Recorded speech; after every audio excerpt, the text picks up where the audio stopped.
India गठबंधन का अब क्या होगा? क्या इंडिया गठबंधन में अब कांग्रेस और आप पार्टी एक साथ रहेंगे या फिर आप पार्टी के गठबंधन को छोड़ देगी? इसी मुद्दे पर आज हम इस वीडियो में बात कर रहे हैं। संजय एक्सप्रेस न्यूज में आपका स्वागत है। आपसे थोड़ा सा निवेदन है कि वीडियो को सब्सक्राइब कर बेल आइकन प्रेस करें और वीडियो को लाइक एवं शेयर अवश्य करें ताकि मेरी थोड़ी सी मदद हो जाए। राहुल गांधी हारकर भी बाजीगर बन गए हैं दिल्ली में। भले ही कांग्रेस को एक भी सीट दिल्ली विधानसभा चुनाव में ना मिली हो, लेकिन जो अगर चुनाव आयोग द्वारा जो आंकड़े जारी किए गए हैं, उन आंकड़ों पर अगर हम गौर करें तो कांग्रेस ने करीबन 15 से 16 सीटों पर आम आदमी पार्टी को हरा दिया है। क्योंकि यहाँ पर जो 15 या 16 सीटें ऐसी हैं जिन पर हार जीत का अंतर कांग्रेस से मिले वोटों से कम है। यानी कि कांग्रेस को ज़्यादा वोट मिले हैं और हार और जीत का अंतर कम है। तो इसी से आप समझा जा सकता है कि कांग्रेस ने किस कदर आप पार्टी को नुकसान पहुंचाया है। हरियाणा में जिस तरह से आप पार्टी ने कांग्रेस को नुकसान पहुंचाया था, उसी का बदला कांग्रेस ने दिल्ली में ले लिया है। राहुल गांधी अगर कुछ अच्छे से प्रचार करते, ऐसा मैं इसलिए कह रहा हूँ कि बीच में उन्होंने यू टर्न मान लिया था और बीमारी का बहाना बना के भी प्रचार से दूर हो गए थे। अगर वे कांग्रेस पूरी एकजुटता हो उससे चुनाव लड़ती और राहुल गांधी, प्रियंका गांधी, मल्लिकार्जुन खड़गे सहित उनके जितने भी बड़े नेता हैं जो स्टार प्रचारक हैं, वो दिल्ली में मैदान में उतरते और पहले भाजपा की तरह का धुआंधार प्रचार करते तो कांग्रेस का खाता भी खुलता और कांग्रेस को अच्छी तादाद में सीटें भी मिल सकती थी। लेकिन कांग्रेस ने बीच जब अच्छा प्रचार का टाइम था, उस समय राहुल गांधी ने यू टर्न मारा और बहाना बना के घर में पड़े रहे। इसका नुकसान ये हुआ कि लोगों को, मतलब जो दिल्ली की जनता थी, उसको ये लगा कि कांग्रेस का कोई स्टैंड है ही नहीं। कब यू टर्न मार ले, कब वो केजरीवाल के साथ में खड़े हो जाए, कब केजरीवाल पर ऊपर आरोप प्रत्यारोप लगाने लगे। तो ये दोहरी राजनीति कांग्रेस को भारी पड़ी, है ना। लेकिन अब सवाल ये है कि इंडी गठबंधन का क्या होगा? क्योंकि इंडी गठबंधन में कांग्रेस और आप पार्टी एक साथ ही है। आप पार्टी और कांग्रेस के बीच में अब इतनी कड़वाहट हो गई है कि दोनों शायद ही एक साथ में बैठ पाएं। अरविंद केजरीवाल सीधे सीधे ये आरोप लगा रहे हैं कि वे कांग्रेस की वजह से हारे, और इसमें कुछ गलत भी नहीं है।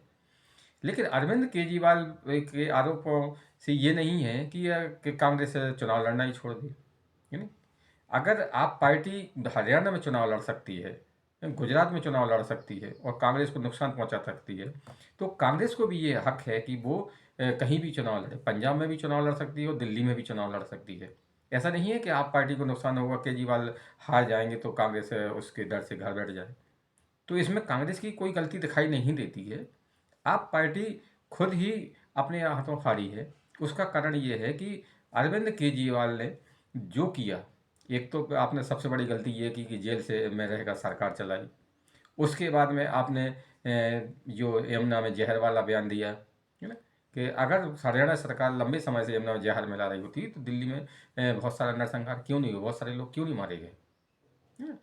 तो अरविंद केजरीवाल ने जो भी हवाई आरोप लगाए, उनका कोई आधार नहीं था। ऐसे ही आपने चुनाव के एक दिन पहले बोल दिया कि हमारे विधायकों को 15-15 करोड़ रुपए दिए जाते हैं।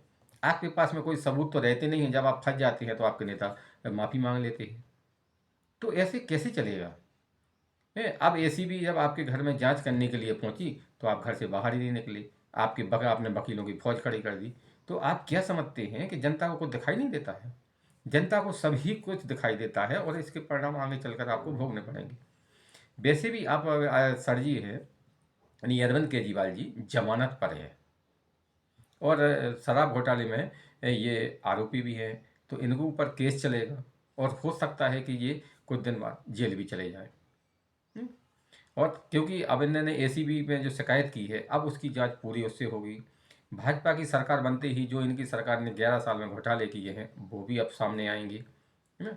शीश महल में आपने कहाँ से पैसा लगाया है, किस मत से लगाया है, कहाँ कहाँ भ्रष्टाचार किया, अब वो भी सब आपकी पोल खुलेगी। तो क्या राहुल गांधी और अरविंद केजरीवाल अब एक साथ एक जगह बैठ सकते हैं या एक गठबंधन में रह सकते हैं? तो ऐसा तो अभी फिलहाल नहीं लगता है, क्योंकि अरविंद केजरीवाल के तेवर भले ही ढीले हो गए हों, लेकिन वे राहुल गांधी को बख्शने के मूड में नहीं है। और राहुल गांधी को भी ये बात अब समझ में आ रही है कि अगर हम अकेले चलेंगे हैं तो हमें आज नहीं तो कल फायदा होगा। क्योंकि अगर जो क्षेत्रीय पार्टियां अगर देखें हम, तो अरविंद केजरीवाल की आप हो, ममता बनर्जी की टीएमसी हो, हैं, शरद पवार की एनसीपी हो, इन पार्टियों के जो जो जिन्होंने ये पार्टी बनाई, वो सब पहले कांग्रेस में थे। बाद में एक एक करके ये कांग्रेस छोड़कर चले गए और ये कांग्रेस के वोट बैंक हड़प कर ही मजबूत हो गए। अगर कांग्रेस एकला चलो नीति की अपनाती है तो आज भले ही उसको फायदा ना हो, लेकिन भविष्य में उसको जरूर फायदा होगा। रही बात इंडी गठबंधन की, तो इंडी गठबंधन का भविष्य अब कुछ रह नहीं गया है, क्योंकि ममता बनर्जी पहले ही अलग चल रही हैं। उन्होंने विधानसभा चुनाव में तो कांग्रेस से गठबंधन नहीं किया, लोकसभा चुनाव में भी नहीं गठबंधन किया। आप पार्टी का ऐसा ही है कि पंजाब में आपने कांग्रेस से कोई गठबंधन नहीं किया, दिल्ली में आपने लोकसभा चुनाव में गठबंधन कर लिया, विधानसभा चुनाव में छोड़ दिया।